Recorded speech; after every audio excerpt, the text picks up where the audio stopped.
So I arrived at Second Street Youth Center as the executive director in 2016. And despite the fact that we were in a facility that was the original house of Second Street Youth Center, there was so much education taking place. Children were learning. The next step was being able to take us to a new facility. This administration was a very key part of the decision, the planning, to bring the Second Street Youth Center into a facility that is the state of the art. Mouse is sleeping, mouse is sleeping. Shh, shh, shh. Please be very quiet, please be very quiet. Shh, shh. So when people come and visit Second Street Youth Center, they often hear singing going on throughout the building. It actually stimulates the brain. Kids tend to follow directions better if you are singing them. So when our kids start, we find out actually where they are, because some of them do know how to count and some of them know some letters. Every hour on the hour, they're moving from programs to program. They're learning. We work a lot with them, scaffolding out their emotions and being a friend and being a team player and just being there for each other. I love it when they mimic me and model me. And they don't just mimic me and model me in school. They mimic me and model me at home. The kids know I love the books. I'm like, this is my favorite book. This is my favorite part. Excellence in early childhood also includes what we like to call the third teacher. And the third teacher is always the facility that a child learns in. Every classroom here is 950 square feet with its own bathroom. The hallways are extremely wide. There are huge windows of natural light in each and every classroom. And we've done the research, so we know that when you are giving children the right environment, they thrive. Professional development is extremely important. It is interwoven into the fabric here. Our theme this year was we will be known by the fruit that we bear. And the different fruit has to do with characteristics that we must exemplify. We cook from the heart. Well, we have stuff in the garden. We use it for our food. They give me pictures they want me to hang up on the refrigerator. They make little things for me, like that little piece of magnet. We give them all the vegetables and all the fruit that they might not get at home.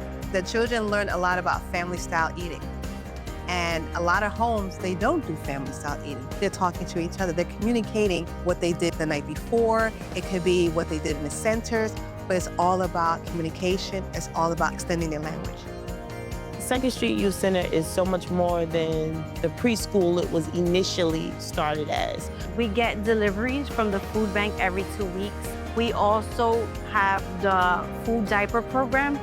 We have a social worker who comes in and gives therapy to our families. We have parent groups where our parents can come, and we like to call them chat and choose. And at those parent meetings and parent trainings, we're trying to make sure that we hear from our parents about our program, hear from our parents about what it is that they need, and then we implement those things as well. We are proud that even after the kids leave here, the parents still come back to us to get help for whatever they need.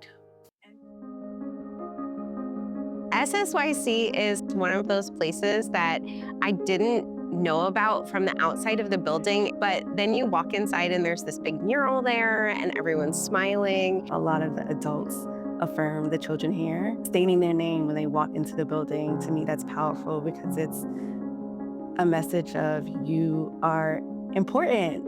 And you're so important that I know who you are. My son is extremely opinionated and he hates nap time. So I spoke with the teacher and she came up with an ingenious solution.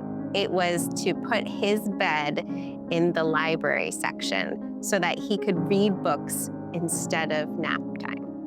And I thought that was amazing. Not only do students have a voice, but as a parent, I do have a voice as well. I think in this very room, they had a seminar for us where a gentleman came in and spoke to us about fatherhood, for the school to be able to offer that to fathers. I think it's very important. The way that I pour love and care into my students, I know that my child is receiving the same love in his classroom as well. Dad also helps a lot with the school community as far as like holidays, holidays, like just like that, Easter Bunny, photos. When I participate in these activities, it makes me feel happy and alive, to be honest. We have an amazing summer STEAM program. It's science, technology, engineering, arts, and mathematics rich. The children leave with so much experience and knowledge. And what I like about it is that they become the teachers. They become the ones that we learn from. Then we have our after-school program, which I love because even though they leave us as a preschool, they still come back and they still receive services from us. We have children who, at the end of the school year, their parents immediately come and say, please give me their application. So additional funding means exposing our children to more program, but also increasing the number of children that we can serve. Come on, let's go. Tucker wants to help you write your name. Some of my first experiences during my childhood came from 2nd Street Youth Center. In this photo here, this is me, and this is my brother, and he was in one of the first preschool graduation classes. My children attended 2nd Street Youth Center, and my grandchildren attended 2nd Street Youth Center. My brothers used to go there for recreational activities. Since its inception in 1967, it has truly grown into a place of learning, a place where our young children get a strong foundation. The 2nd Street Youth Center is an extremely vital part to the educational offerings in the city of Plainfield. When the doors are closed to the children, our facility is still open and being used by the community to service the community. 2nd Street Youth Center is where I hope to put all 3 of my kids because they're part of my family now. The people who serve here have a heart for serving, a heart for people, a heart for family, a heart for community. I want the kids to remember about me when they leave is that I actually love them and that I was very into their education and what they learned.